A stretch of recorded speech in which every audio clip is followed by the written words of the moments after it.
Tenemos el gustazo de recibir aquí en el estudio mayor de Radiográfica a Mariano Vilar, que él es de la SICONARA, el Sindicato de Conductores Navales, un sindicato que está aquí en el barrio de La Boca.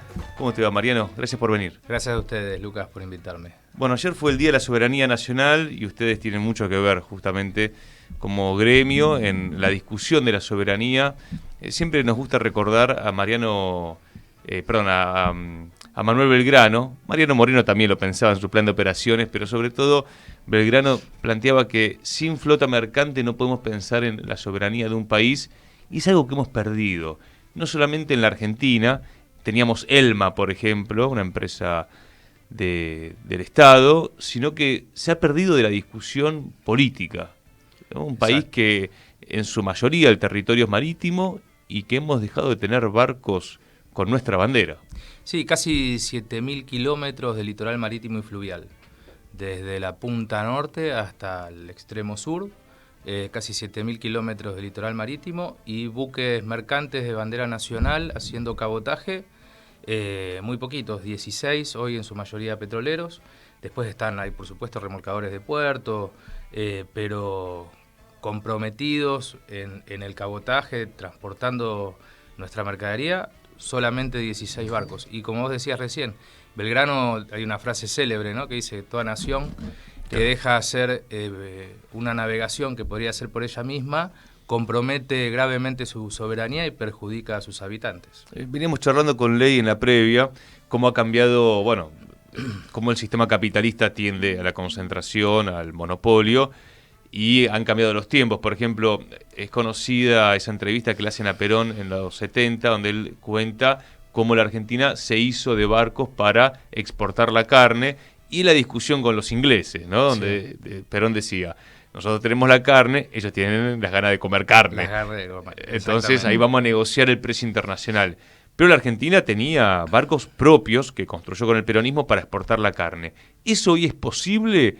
¿O la Argentina tendría que apuntar a lo que es barcos de cabotaje, pero el comercio transatlántico ya está como monopolizado por multinacionales? Claro, sí, era otro momento. También estaba Dodero, quien fue el que le dio, Perón lo nombra, Sí. mucho, y salíamos de una guerra en donde, bueno, los barcos eran relativamente económicos comprarlos, y una vez que tuvimos la flota, después era fácil hacerlos, digamos, ¿no?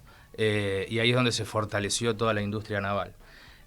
Hoy teníamos astilleros funcionando. Teníamos astilleros funcionando, exactamente. Parte fundamental, separar la marina mercante de la industria naval es un grave error.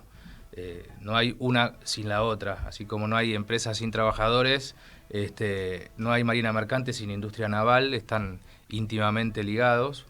Siempre está la discusión a veces de qué es lo primero, si el huevo o la gallina. Bueno, no, acá tiene que ir siempre todo de la mano, así como en su momento estaba esta posibilidad de conseguir buques relativamente baratos para mover los astilleros extranjeros y después empezar a fortalecer nuestra propia industria.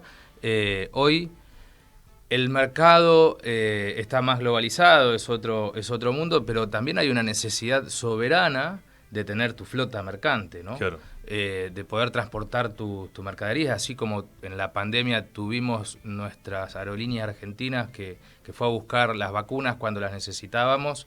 Hoy estás a merced del cargador, si te quiere tomar o no el flete, para vos poder vender tus granos.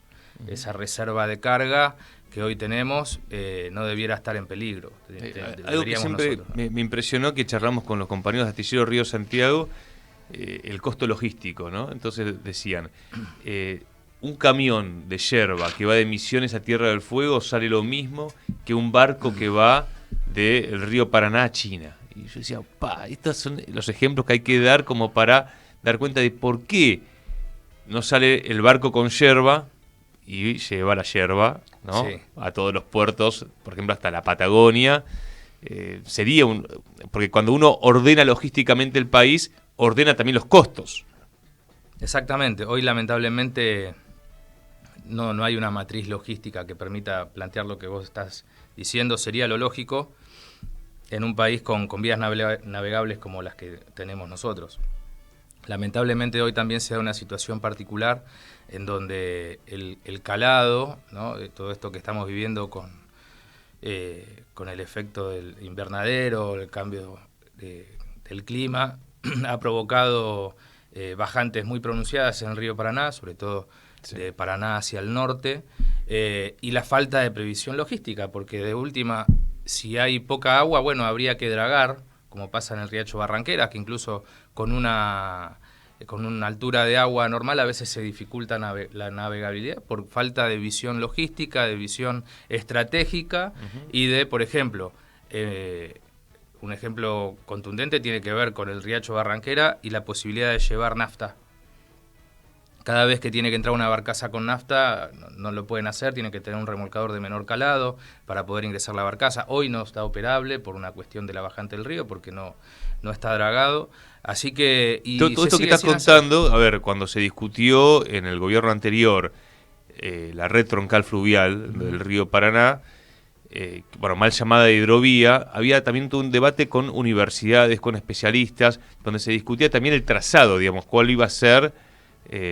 bueno, el caminito por el cual vengan los barcos, y si se tenía que hacer, bueno, que barcos los Panamax, por ejemplo, lleguen al puerto de Santa Fe, o hacer todo una logística de barcazas y que los barcos más importantes estén, por ejemplo, en La Plata, ¿no?, con el canal de Magdalena. Más al sur, exactamente. Todo un diseño que al final no se terminó definiendo y ganó el puerto de Montevideo, ahora que está monopolizando todo, ¿no? No solo que ganó, sino que este gobierno, ni bien asumió, le firmó la profundización del puerto. Claro. Eso comprometiendo seriamente, por ejemplo, al puerto de Buenos Aires, porque Montevideo pasa a ser un puerto de aguas profundas, gracias a la firma de este gobierno que le permitió dragar aún más. Y entonces se dan una serie, esta conjunción, la bajante del río, la profundización del puerto de Montevideo. Ahora, aparentemente, vamos a tener una buena noticia, que es que Axel Kicillof está impulsando el canal Magdalena nuevamente, y eso permitiría, de alguna manera, poder saltear al puerto de Montevideo y que los buques entren directamente. Así que esperemos que, de una vez por todas... hay falencias que tienen que ver, por supuesto, con este gobierno, pero la Marina Mercante, lamentablemente, de Perón para acá, no ha sido una visión estratégica por casi ningún gobierno, ¿no? Lo vimos en primera instancia con la desaparición en el gobierno militar y los primeros años del Raúl Alfonsín de lo que era Flota Fluvial del Estado. Nosotros teníamos... entre remolcadores de puerto, remolcadores de empuje, 500 buques navegando nuestras vías navegables fluviales. Después la privatización de Elma y el desmantelamiento en la época de Menem de Elma. Luego del 2003 a la fecha, el desmantelamiento de lo poco que quedaba de la flota fluvial en manos privadas, pero eran bandera argentina, en donde nosotros teníamos aproximadamente 200 remolcadores de empuje. Hoy queda ninguno. El kirchnerismo en ese sentido fue una continuidad del menemismo. Lamentablemente sí. Ha habido políticas, volvimos a tener banderas argentinas navegando cuando Néstor asumió la presidencia, derogó el decreto 1010 que permitía la bandera de conveniencia, pero cuando Néstor dijo, bueno, hay que promulgar una ley de marina mercante de acá a 2 años, eso no sucedió nunca. Se promulgó una ley de marina mercante con el gobierno de Macri, pero los artículos que le daban el peso a la ley, el fundamento, la base fiscal, los derogó, con lo cual terminó siendo una cáscara vacía. Y por eso venían los barcos de bandera paraguaya, que ahí no había impuestos, por ejemplo. Exactamente, no pagan impuestos a las ganancias. Es increíble. Están en las antípodas, digamos, los paraguayos, los buques de bandera paraguaya con los buques de bandera argentina. Por ejemplo, lo que tiene que haber, a veces nos echan la culpa a los trabajadores de los convenios colectivos de trabajo, pero se olvidan de decir que, por ejemplo, un buque de bandera paraguaya tiene un 11% de impuesto a las ganancias contra un 35% de impuesto a las ganancias en la Argentina, que un buque argentino carga combustible a precio de surtidor, O sea que un buque argentino hoy paga lo mismo el gasoil que lo que paga vos o yo cuando vamos a una estación de servicio. No hay ningún tipo de exención de impuestos, mientras que el paraguayo lo paga a un precio de exportación, sin, por ejemplo, con IVA diferenciado, sin impuestos aduaneros. Eso reduce aproximadamente un 22% el costo de combustible. Siempre nos echan la culpa a los trabajadores, pero viste, a veces no terminamos ver lo que sucede del otro lado. Entonces, claro, el empresario argentino lo que hizo fue migrar a la bandera paraguaya, eso provocando la desaparición de nuestra flota fluvial. Hoy prácticamente remolcadores de empuje, había uno solo haciendo línea y hoy en este momento no tenemos ninguno.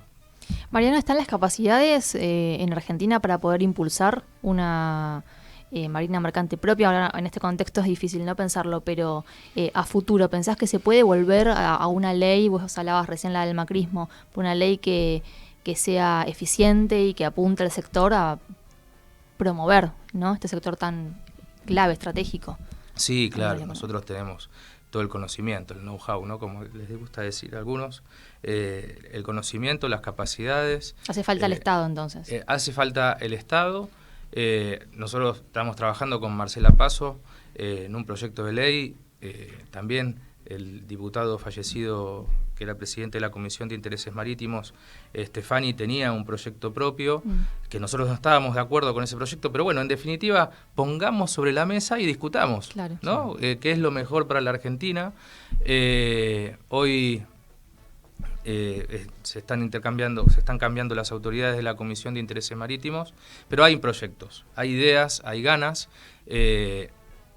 y por supuesto, es simplemente la decisión política y económica, ¿no?, porque no todo tiene un costo también de llevar esto adelante, pero ¿cuál es el costo económico, por un lado, y el costo de no tener tu propia flota, la pérdida de soberanía que todo esto está generando? El tema es por dónde arrancar, ¿no?, y a partir de qué discusión, porque esto también está vinculado al comercio exterior, está vinculado a los puertos que son todos privados, es decir, reformas fuertes que hizo el menemismo y que los han revertido. Sí, eso desde ya, hay mucho el fortalecimiento del astillero. Nosotros en un momento hacíamos chapa naval, hoy tenemos que importarla.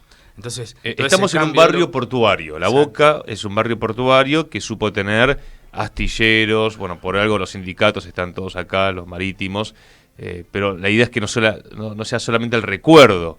A ver, pensar que la isla de Marchi querían hacerle un polo audiovisual. Esto dio el kirchnerismo, en vez de decir fortalezcamos el concepto naval, que es propio del peronismo, ¿no? Exacto, es lo que nos hizo fuerte en su momento. La industria naval, como le dicen, es la madre de industrias, ¿no? Toda la marina mercante, porque detrás de un buque, por ahí arriba de un barco hoy, somos 12 personas en un barco, por ejemplo, un arenero. Arriba de un pesquero somos muchos más porque está la parte de planta y procesamiento de pescado, pero ponele que seamos 12 personas arriba de un barco. Sí. Lo que ese buque genera en cuanto a mano de obra y a valor agregado para la Argentina es muchísimo. Los astilleros, los talleres navales, todo lo que se necesita de insumos para producir eso, la persona que te agarra el cabo, el amarrador, el guinchero, mueve... Es trabajo argentino. Exactamente. Estamos hablando con Mariano Vilar del Siconaras, Sindicato de Conductores Navales. Contame el tema de la pesca, porque no aparece, ¿no?, la pesca en la mesa de los argentinos, pero cuando uno se asoma, ¿no?, a ver lo que pasa en Malvinas, ¿no?, con los piratas que venden licencias de pesca, bueno, todo lo que se pierde, como productos brutos enteros se pierden ahí y que podría estar justamente para la riqueza nacional. Sí, lamentablemente el tema Malvinas es un tema que nos está perjudicando no solo también desde lo económico, sino también de la explotación del recurso. Lo que hace el gobierno de Gran Bretaña es vender al mejor postor los recursos naturales de todos los argentinos. Claro. Esa es una realidad. Las Malvinas son argentinas, van a ser siempre. Los recursos pesqueros, los recursos petroleros que están en las islas son argentinas, y lo que están haciendo es venderlos al mejor postor Y eso produce, por ejemplo, una pérdida en las capturas del calamar. El calamar, hay distintas especies. Una de las especies primero pasa por Malvinas antes de acercarse a nuestro mar argentino, digamos, al límite, y ya llega depredado. Después hay otra especie de calamar que no pasa por Malvinas y que viene en el límite, ¿viste? Todos los eneros se habla de las ciudades flotantes en la milla 201. Esa es la flota internacional que tiene toda la potestad de pescar de la milla 201 hacia afuera, de la milla 200 hacia adentro, es territorio nacional, y a veces es ahí en donde nuestros compañeros defienden nuestra soberanía, porque somos los primeros que estamos ahí en el frente custodiando, pescando nuestros recursos, produciendo trabajo para la Argentina, divisas para los argentinos, y estamos ahí protegiendo nuestros recursos, dando aviso cuando algún buque de la flota internacional pretende ingresar a robar a nuestro territorio. Lo que quiso hacer el gobierno, este gobierno en enero pasado, fue blanquear esa situación, darle a la flota internacional, vender, algo así como hacen, recién hablábamos de lo que pasa en Malvinas, vender y licitar al mejor postor las capturas de pesca, y bueno, que pesquen lo que quieren, con las banderas que quieran, con los tripulantes de nacionalidades que quieran, sin ni siquiera tener la necesidad de pasar por puertos argentinos. Nosotros esto, bueno, nos opusimos firmemente, se pudo sacar de aquella ley bases, de la primera. Recordemos la ley bases. Sí. A esto se le suma también el acuerdo con Leimi, ¿no? Es el canciller Mondino Leimi, que fue un acuerdo que se hizo en Estados Unidos, hace algunos meses, y que hablaban de colaborar en la cuestión de pesca, siempre poniendo ahí, bueno, el eje, como hacen algunos medios como Infobae, como si el problema fuesen los chinos, claro, y no la ocupación británica en Malvinas, pero que nos alertaban algunos analistas como César Lerena, que eso podría implicar reconocer a los kelpers como un estado ribereño, porque vos estás diciendo colaboremos en el tema pesca. El tema pesca tampoco aparece en la agenda nacional, y es gravísimo, porque aparte tiene que ver con la soberanía alimentaria y también con una cantidad de recursos importantes que, bueno, buscaban exportarlos sin que pase ni siquiera por los puertos argentinos. No, tal cual, hacer un transbordo en alta mar y que no tengan ni siquiera la necesidad de venir a puerto. No solo en la agenda del gobierno está el tema de pesca. Yo lo escuchamos varias veces hablar a Sturzenegger del tema pesca, decir que son ladrones, que la pesca no deja nada y que explotan gratis el recurso, y hablaba de un 0,02% que tiene que ver con el canon de explotación pesquero. Primero ya le pifiaban en el porcentaje, no es así, porque es un porcentaje del valor de exportación. ¿Qué quiere decir que es un porcentaje del valor de exportación? Que la Argentina recauda no solo por lo que se pescó, sino por el valor agregado en ese pescado. Porque bueno, nosotros sabemos, pescás una merluza, por ejemplo, con vísceras, con escamas, que a eso hay que procesarlas y se exporta el filete. El pescado nunca se exporta, como mínimamente lleva un desviscerado. Tal cual. Sí, entonces ahí tenés un trabajador que lo va a hacer. Y lo que se puede hacer, ¿no? Cuando uno ve el precio del calamar. Sí. Lamentablemente se lo llevan los españoles, consumo, por ejemplo. Sí, el consumo interno del pescado está por el piso, vemos cómo cae el de la carne, imagínate lo que le queda al del pescado. Si uno intentara promover el consumo de pescado, hoy creo que deberíamos volver a promover el consumo de la carne porque está cayendo estrepitosamente. Mariano, te agradecemos que hayas venido, me gustaría que vuelvas a venir porque son temas que hay que poner en agenda. Sabemos que los gremios navales lo están haciendo, Guincheros, Dragado, ustedes, entre otros, que están en la FEPINRA, ¿no? Estamos en la FEPINRA, ahora el día 25, el lunes que viene, es el Día del Marino Mercante, y vamos a hacer en la Cámara de Diputados, en el anexo, en conjunto con el gremio del Centro de Patrones, capitanes y vaquianos, y con Dragado y Balizamiento, un evento a las 10 de la mañana en el anexo, en conjunto con otros diputados, para empezar a concientizar y trabajar en esto, que es poner la Marina Mercante sobre la mesa y en defensa de la soberanía nacional. ¿Cuántos laburantes hay de conductores navales? Nosotros a nivel nacional somos 3.000 aproximadamente. 3.000, bien, sí. Bien. ojalá pueda crecer a futuro. Esperemos que así sea. Mariano, gracias. Gracias a vos.